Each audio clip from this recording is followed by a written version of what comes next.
Thank you for bringing me on and allowing me to be able to give my perspective on relationships. Well, I've been a relationship coach for about 10 years, since about 2015. And I was in a relationship or a marriage actually for 31 years. My wife recently passed. And before that, I've had, multiple relationships as a college student, of course, and teenager, and I've always wanted a long term relationship because I wanted to fix the situation that I was in, meaning like the family structure, where my mother was a single mother and she had three children from different fathers, and the fathers weren't paying child support. And I lived in Harlem in the Bronx, and I would see my mother faint twice while I was a 5 year old, 6 year old in the Bronx, and I'd see her having nervous breakdowns. And once we moved to New Jersey, and then we had a mortgage, and she had more stress and less support. So I never wanted that for my children and for my woman. So I always was trying to, well, I won't say always, for the most part, I was trying to have long term relationships with the goal of marriage in mind so that I can kind of resurrect and restructure the family situation. And I was successful doing that, and it gives me a great sense of joy to have raised a son who was a National Honor Student and to have been married for 31 years, only ending with, a natural cause. And I will note that a friend of mine who I knew for a long time in Teaneck, New Jersey, but right across the street from each other, and didn't pay any attention to each other. We stumbled into each other once my wife passed, and we became friends and found out that her husband had passed, my wife passed, and now we're engaged. And that's because I don't like to be with any woman and we're serious, committed, and intimate, and I say, yo, this is my girlfriend, this is my boo, this is my wifey. No, like I don't like to. It doesn't feel right to me. I have her back 100%. She has my back 100%. So I went and got that ring and put it on her finger. That's just how I roll. I don't play with women, and that's something else that the minister taught me too early on, and just the nation. Do not play with women. And being that I love my mother and saw my mother struggle and saw my mother overcome difficulties and trials, I always give reverence, pardon me, reverence to our women.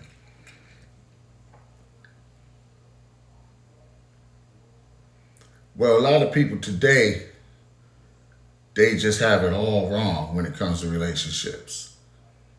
And the main thing is they're not honest with each other.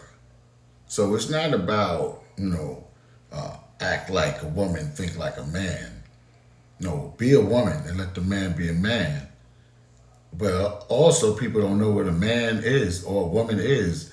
And one time I was young, and we were 13, 14, 15, sitting on the couch, a bunch of us kids, with our girlfriend, boyfriend, all of that, in this man's house, her father, my girlfriend's father, in Englewood, New Jersey. And he came to me and said, oh, y'all think y'all in love? And we said, yeah, we in love. And he said, why you think you in love? Because we like each other, we think each other cute, we infatuated, and all of this nonsense. He said, love is responsibility. Love is responsibility. And that's what people aren't understanding. Like a lot of people, especially women, they don't want the marriage, they're focused on the wedding because we were brought up in a society with the Barbie dolls and just the whole wedding, phenomenon, Disney and Princess and the Prince and all of this stuff. And that's all fantasy. That's all Hollywood.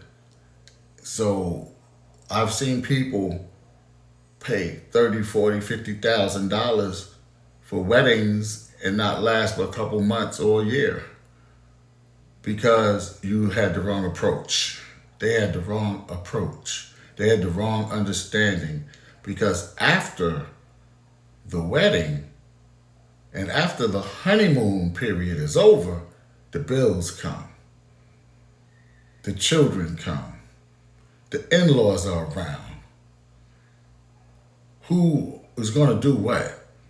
Who is tired? Who is not tired? Who is cranky? I didn't know you was like that when you were tired. Who lost a job? So if someone married someone for money and they lost their job or situation changed, then do you still see that person where you saw them before? What happens when a woman makes more than a man? All of this has to be thoroughly communicated before and during the relationship. You have to communicate. So, what are you communicating though? You have to communicate the truth. So, if you just want a booty call, say it. And if she says no, he says no, then somebody else will say yes. But don't waste that person's time. If you just want, whatever kind of situation you want, you have to tell them up front. And people being unreal with each other and not being truthful. And if you want a commitment and the other person doesn't, you're not going to necessarily change that person. And if that person's a cheater, you're not going to necessarily change that person. And a big thing that people are doing that is new school, but I like to stick to the old school because the old school is like salt that preserves things. Okay, the new school, artificial, it's not going to last. And that thing that they're doing is jumping into bed too soon. And a lot of men really, they might take it that first night, but then they might not feel right like she gives it to everybody. And women, they take it the first night or first date or the second, and then the man starts acting up or disappears or ghosts them, and they don't understand what's going on. And they get all depressed, all mad, crazy. So I tell young men, approach as friends. Get to know the person. If it doesn't work out, guess what? She might have friends, she might have sisters, or y'all still just be friends. But if it works out, you can build something. And people don't really understand the challenges of the marriage or the relationship.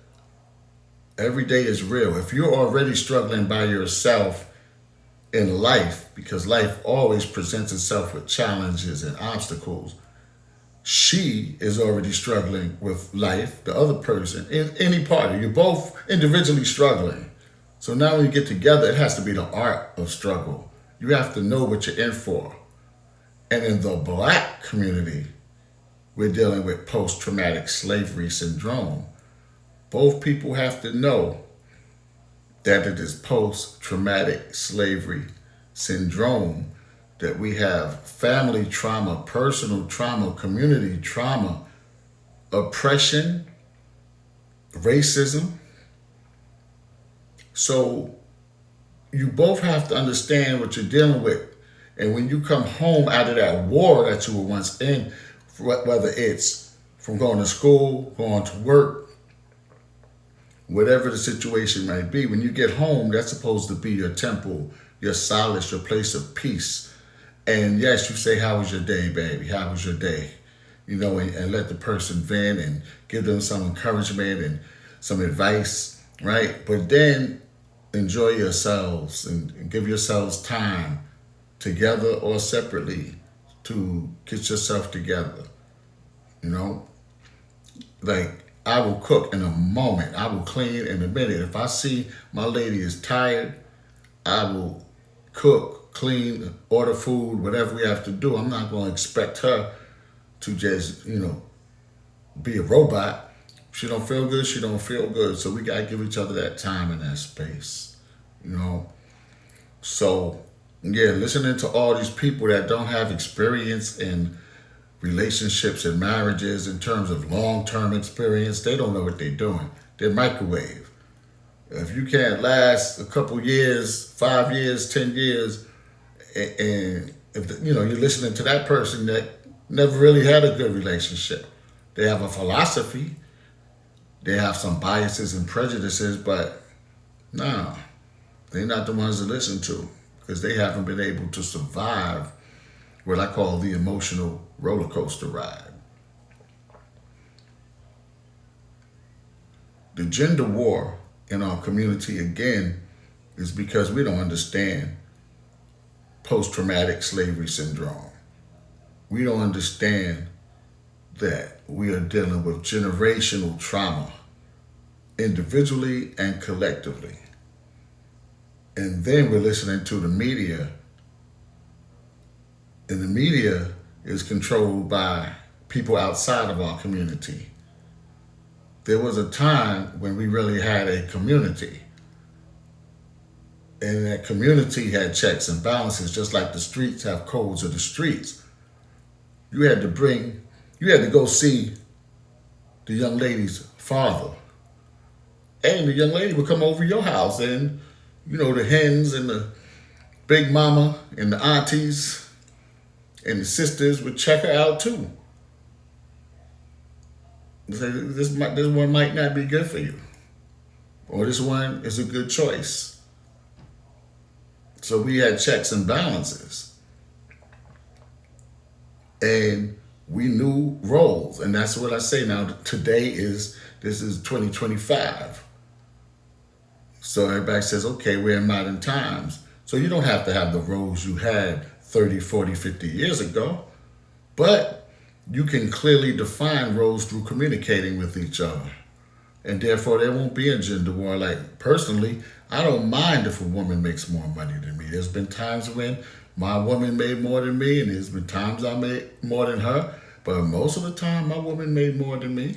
But she still supported my entrepreneurial endeavors as I still kept a 9 to 5 and worked on my entrepreneurial endeavors, pardon me. And I support her, and I support her endeavors. So it shouldn't be a war. And I think people are just scared of getting hurt. And again, if you know your man and you know your woman thoroughly, there's less chance of something happening that's unexpected. So you don't have to have that fear of getting hurt. But when you go into any endeavor, whether it's business or relationships, there's always a chance of something going wrong, somebody slipping, somebody being tempted. There's a chance, even in the best relationships. So if you go in blind, like, oh, this person's never going to cheat on me, then, and it happens, you're not psychologically prepared for it, emotionally prepared for it, it's going to be a problem. It's a problem for you.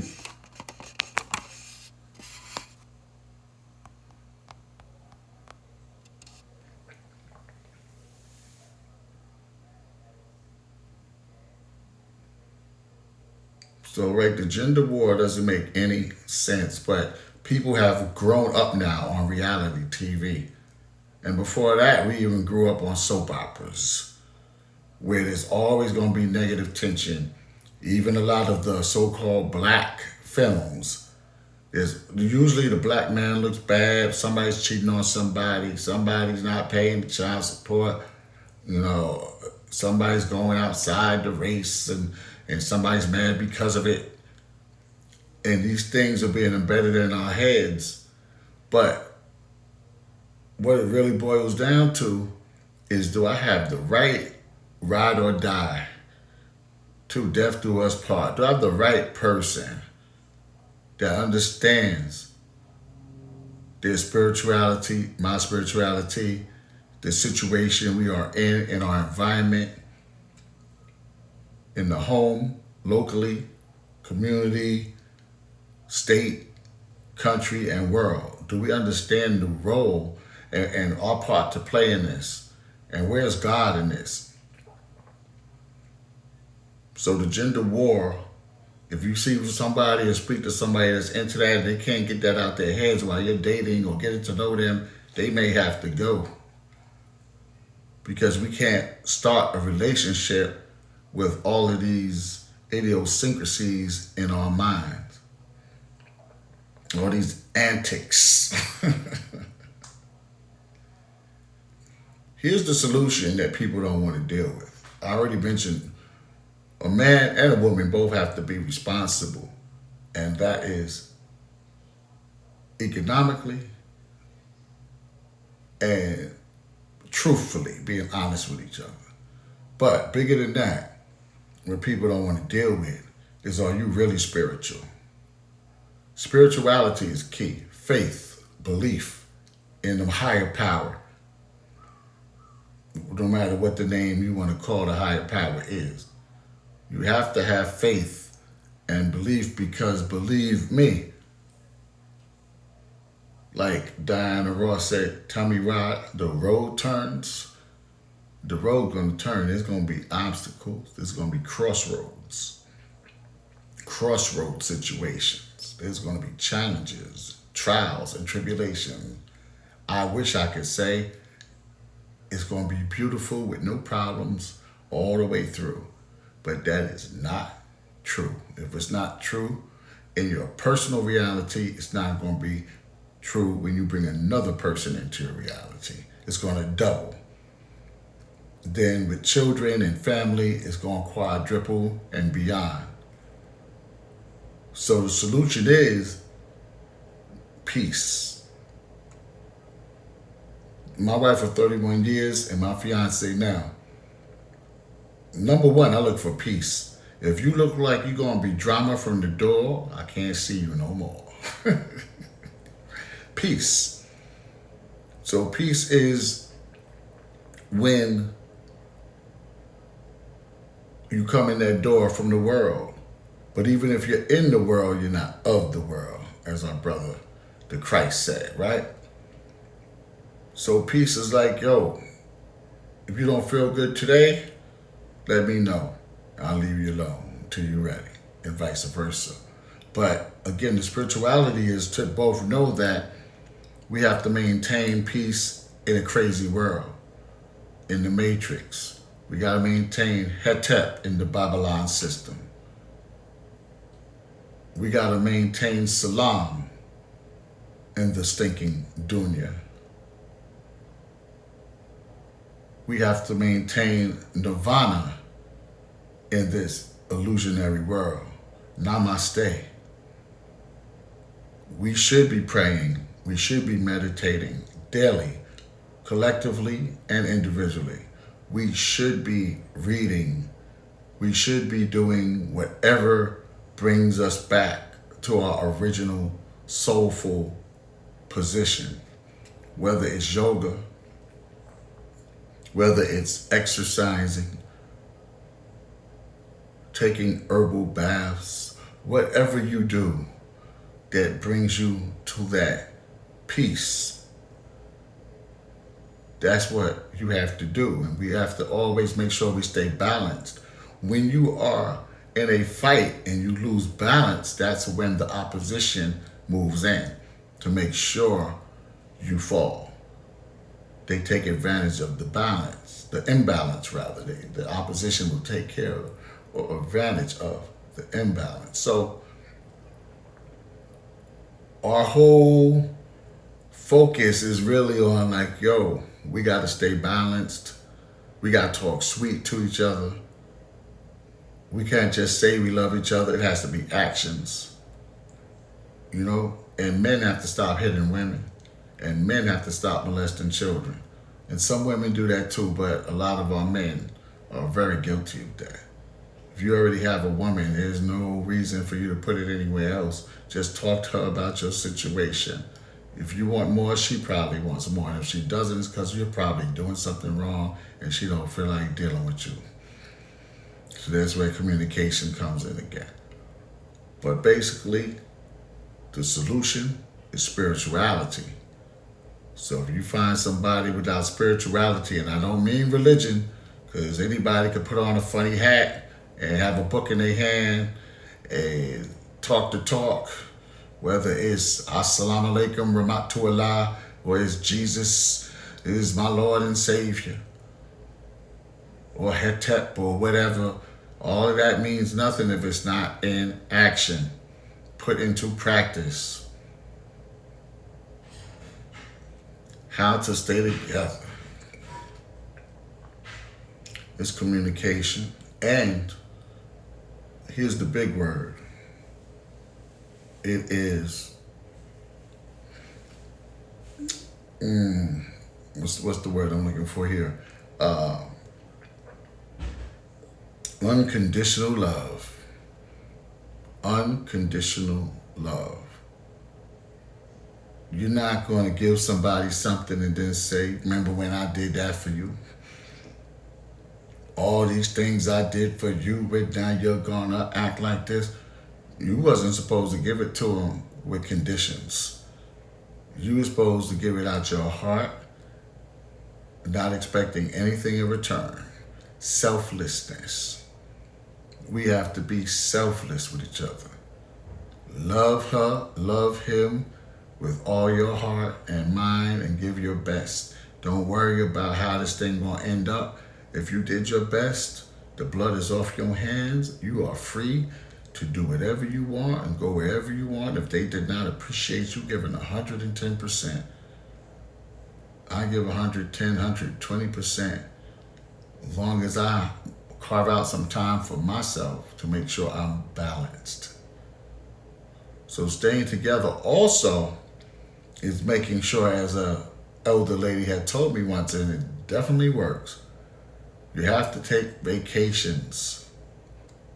You have to take time out when you see yourself in the rat race, when you see yourself and feel yourself getting into a rut, just bills and stress and family and this and that, right? What you have to do is go on vacation. And I don't mean you gotta put out $5,000 every time, or even $500. You could just take a day at the beach. I always like to go to different towns and different cities and go to their downtown or go to their village, as the part of the town that's like villagey, or they got coffee shops or jazz cafe or a vegan restaurant or a nice movie theater or play, or just walk around a beautiful park, trails. Doesn't really cost you much. You get a little bit of lunch, walk around, get on a tour bus. There's little things, spend the night in a hotel, go to a comedy club, go to a little concert, poetry spot. That's it. It didn't cost you much. And if you have it, go on a cruise, go to a resort, travel, whenever you can. But what I'm saying is it could be a 1-day getaway, a 2-day getaway, 3-day getaway, 4, week, 2. And you both refresh and relax and lay back. That's very big. Don't never underestimate that, because after a while, you're going to get sick of looking at each other if you're both stressing and got the same problems over and over. You got to break away, change the atmosphere, change the environment.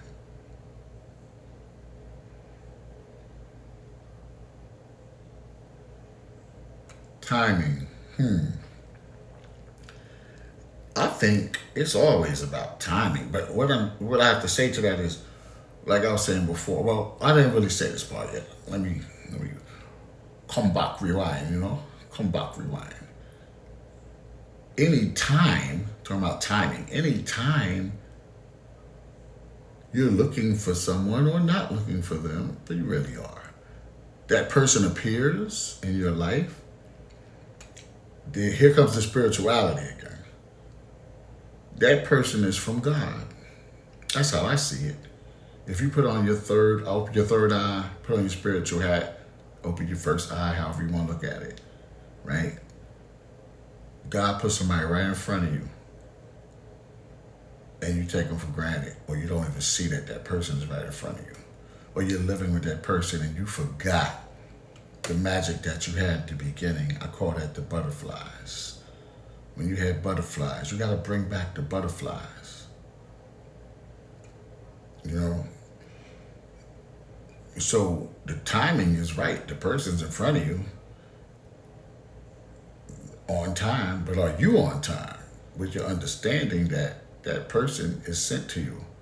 That person appeared to be with you, to help you, and for you to help that person, right? And of course, yes, like if you're patient and you're out there being social and things like that, right, the timing will always manifest. But you have to be prepared for when the person comes, not to ish on that person. And I always look at a woman as that's somebody's baby girl. That's daddy's girl. That's mommy's girl. That's somebody's daughter. I have to respect this person. That could be my daughter. You know what I'm saying? Like that's somebody's daughter, and she has a heart. Would I want my heart broken? Would I want somebody to cheat on me? So I'm not gonna cheat on her. And if I'm feeling any kind of way, we gotta talk about it.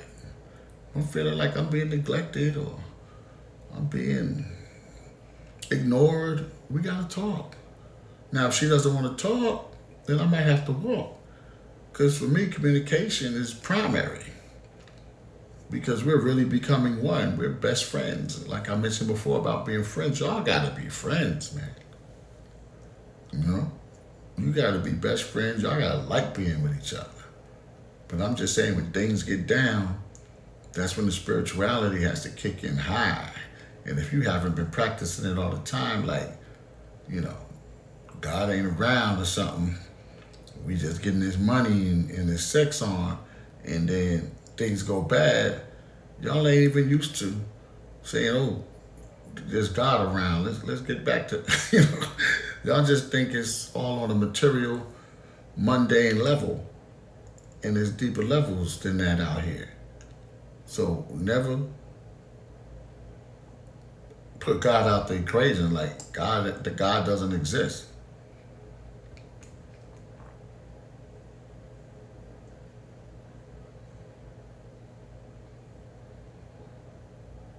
The best way to lead to everlasting love, from the dating stage to marriage.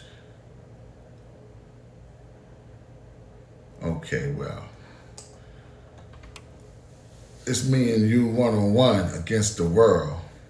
Like Houdini said in One Love, it's truly you and me one on one against the world. Both of y'all gotta realize that. And like now, you gotta say, is God, you, and me, and our family. You take care of, you deal with God and take care of your family.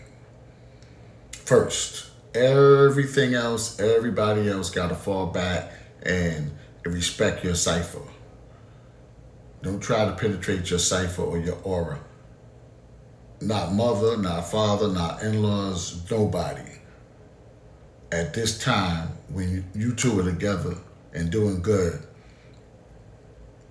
and even when hard times come, you have to determine that we are one on one against the world. You gotta determine that you got each other's back. And that means you gotta be kind of isolated sometimes, self-isolated from social media. Sometimes you gotta turn that off. Sometimes you gotta turn the TV off, the YouTube, the social media. You gotta get off them phones, and that's what I meant about vacation too. It's kind of hard to do it when you're up in the house and going to the job and the school and all of that. But there gotta be times when you just leave that somewhere and go to the beach, go to the woods, go to the trail, just turn that stuff off, because there's a lot of negativity going into the subconscious mind, and you have to guard your subconscious mind from negativity, both of you, and from your girlfriends and your boys, your dogs. They're gonna try to pull you in another direction because they want your time and attention. But your time and attention goes to the priority, and that is your partner.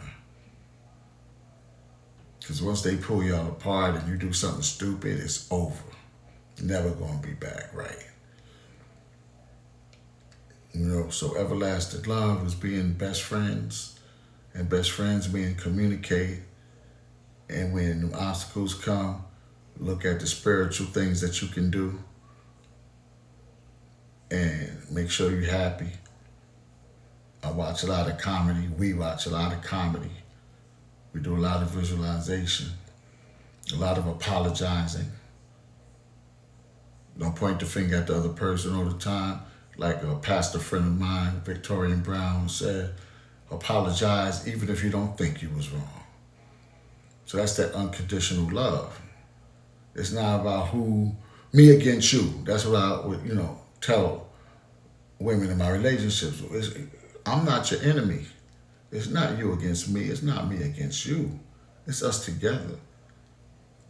And lastly, I had a good friend, a doctor, chiropractor, who also is into metaphysics and things of that nature and has traveled the world. And one time she said, make a circle, made a circle on paper. Put all your problems in that circle, the bills, whatever it is. He says this, she does that, blah, blah, blah, things that make you mad at each other. And we wrote it all down the circle. And then she said, now, did you write your names in the circle? No. Are you mad at each other? Are you upset with each other? Or are you the problem? Or are these the problems? So the problems were in that circle and they could be dealt with step by step, day by day, one thing at a time. We could chip at those things if we're in our right mind. You understand? So don't point the finger at each other. It's not a battle. It's not a war of the sexes. If you think it's a war of the sexes, it's not going to last. We are in a spiritual battle, and God gave you a spirit, not against each other, a spiritual battle against the world, trying to stop you from using your highest potential. So we come together. God gives you somebody to help you fulfill your highest potential. And so you have to protect that person as well as yourself, and y'all got to see each other as one. Amen.